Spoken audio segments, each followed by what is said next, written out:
বন্ধুরা, আমরা আলিপুর জেলখানায় একটা লাইট শো হয়, সেটা দেখতে এসেছি।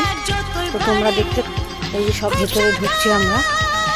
যখন শোটা শুরু হবে তখন তোমাদেরকে দেখাবো। এখানে 100 টাকা করে টিকিট কেটে আমরা ঢুকলাম। এই যে দেখতে পাচ্ছ, ঢুকছি।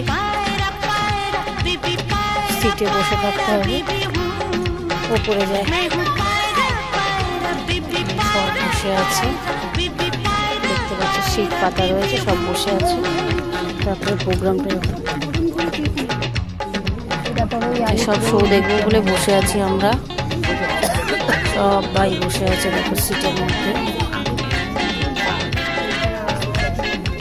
অন্ধকারে তো দেখা যাচ্ছে না ভালো করে।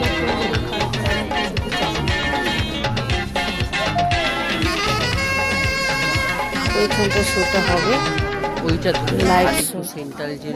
এই যে আলিপুর সেন্ট্রাল জেল, অন্ধকারে বলে দেখা যাচ্ছে না, বুঝেছো? আমাকেও দেখছো তো, দেখা যাচ্ছে না, অন্ধকার তো। দেখো কুচকুটা খেলা করছে।